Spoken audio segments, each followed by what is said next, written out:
The Dutch New World. More English settlers soon came to the New World. So many English colonies sprang up around Plymouth Plantation and the Massachusetts Bay Colony that the whole area became known as New England. Up in Canada, French colonists were living in New France. Down in South America, the Spanish had settled in New Spain. The Dutch weren't far behind. After William the Silent freed Holland from Spanish rule, the Dutch became known for sailing their swift cargo ships all over the world. Groups of rich Dutch merchants joined together to build small settlements called trading posts in the distant lands of Asia. They hired Dutch captains who sailed to these trading posts, bought silks, spices, tea, and coffee, and brought them back to European buyers. Then the merchants split the profits among themselves. Soon the Dutch government organized all of these merchant groups into one big group, called the Dutch East India Company. The Dutch East India Company made the Netherlands very rich. Amsterdam, Holland's largest city, became the busiest port in Europe. Dutch schools and universities were filled with eager students. Dutch merchants built themselves huge homes filled with beautiful handmade furniture and lovely paintings done by famous Dutch artists like Rembrandt and Vermeer. The Dutch became the greatest sea traders in the world. Meanwhile, Henry Hudson was searching for that mysterious Northwest Passage. He convinced Dutch merchants to pay for one of his attempts. The attempt failed, but Hudson brought back tales of Indians, Native Americans who were willing to trade beaver pelts, bear skins, and other rich furs. Dutch ships began to travel to the river which Hudson had explored, now called the Hudson River, offering to trade metal pots, pans, knives, and arrow points to the native tribes in exchange for beaver, mink, and bear skins. So many Dutch merchants visited the shores of the Hudson River that the area around the water became known as New Netherland. The government of Holland formed a new company, the Dutch West India Company.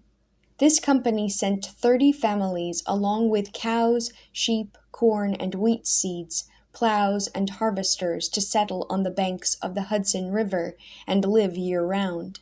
Soon, other settlements followed. In 1624, 4 years after the Pilgrims arrived at Plymouth Plantation, the Dutch West India Company decided to build a town called New Amsterdam on an island called Manhattan Island.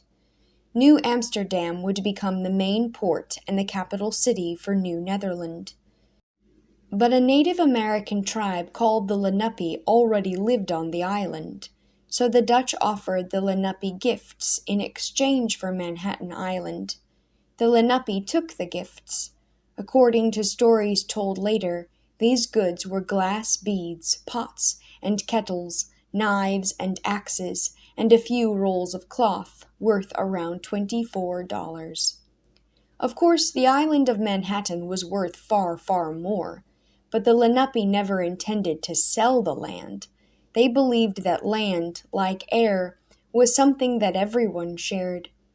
The Lenape would settle down in a place, build houses of trees and bark, grow corn and squash, hunt deer and bear, and gather clams and crabs along the shores. After a few years, when the deer had grown scarce and the crabs were harder to find, the Lenape would gather up their belongings and move on. The Lenape thought that the Dutch would live on Manhattan Island for a few years and then move on, but the colonists of New Amsterdam had no intention of leaving ever. They built a large fort right at the end of the island and a wide road called the Broadway that ran from the fort right across the island. Ships could dock easily at the island, allowing the Dutch to load furs and receive goods. The town of New Amsterdam grew quickly. Ships brought sugar, rum, salt, and spices from India and Africa. Indians traded furs for these goods. Colonists from Jamestown and New England came to Amsterdam to buy. People from all over the world came to New Amsterdam on merchant ships. More and more houses were built, along with inns where travelers stayed, and public houses or pubs where they could drink beer in the evenings. These pubs were so popular that, eventually, almost 1/4 of the buildings in New Amsterdam were pubs. Although trade prospered, the town itself began to fall apart. When boards fell off of houses, no one bothered to nail them back on. The dirt-packed Broadway was full of holes. Pigs and cows wandered through the streets, eating garbage that the colonists threw out of their doors. Traders got drunk in the public houses and raced wagons at top speed through the narrow streets. New Amsterdam's one church fell apart from disuse. The fort at the town center was collapsing. The Dutch West India Company kept sending new governors to New Amsterdam, but none of these governors could keep control of the rowdy trading center. In 1647, the Dutch West India Company tried one more new governor. Peter Stuyvesant, a tall, grim ex-soldier, arrived from Holland on a bright, chilly May morning. When he strode down the gangplank of his ship, the gathered onlookers heard an odd sound. Step, thump, step, thump, step, thump.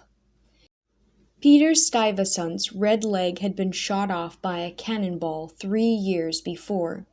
In its place, he wore a wooden peg leg, held together with silver nails and wrapped around by silver bands. Stuyvesant was appalled at what he saw. He wrote, "New Amsterdam is now greatly decayed, and the walls more and more trodden underfoot by men and cattle." Immediately he began to make new laws. Colonists who wanted to drink would have to pay extra money for their wine and beer. The extra money would be used to repair buildings. All pigs and goats had to be kept in fences. Pubs had to close early in the evenings and stay closed on Sundays. Peter Stuyvesant even ordered ministers to preach more sermons on Sundays. When one colonist complained, Stuyvesant retorted, "I'll cut off your head and send the pieces to Holland, so they can complain there." The colonists didn't like the new laws. They called their new governor rude nicknames like Old Silvernails and Stubborn Pete. But unhappy colonists were the least of Stuyvesant's worries. His colony was surrounded by English colonies, and the English were constantly trying to settle down on Dutch land and claim it as their own. Stuyvesant met with the leaders of the New England colonies, and together they agreed on a boundary line between English and Dutch lands. But Stuyvesant was sure that the English planned to invade New Amsterdam. He wrote to the Dutch West India Company, begging for soldiers and weapons. The company, seeing no danger, refused. Stuyvesant ordered a new higher wall built around New Amsterdam. He put a guard around the wall, both day and night. But when the English did arrive to take over New Amsterdam, the wall was useless. Over in England, King James had died, and Charles II had to become king. Charles II declared that the Dutch land in New Netherland was his, and gave it to his brother, the Duke of York, as a present. Immediately, the Duke of York sent English warships over to North America. The ships sailed into the harbor of Manhattan Island and surrounded it. No one could get into or out of New Amsterdam. Without soldiers, without weapons, running out of food, the people of New Amsterdam were terrified. They begged Stuyvesant to surrender peacefully, without fighting back. Reluctantly, Stuyvesant did. Pleased by their victory, the English marched into New Amsterdam and renamed it New York, in honor of the Duke of York. The new English governor announced that all Dutch could keep their land and houses and go on speaking Dutch, but they would become English citizens. "Anyone who doesn't wish to become an English citizen," he proclaimed, may return to Holland in peace. Peter Stuyvesant didn't want to return to Holland. He now thought of New Amsterdam as home. Sadly, he gathered his family together and retired to his farm on Manhattan Island. He had worked for 17 years to rule New Amsterdam, but now the Dutch Empire in the New World was gone. From New England down to Jamestown, North America was all English. But some remnants of New Amsterdam remain.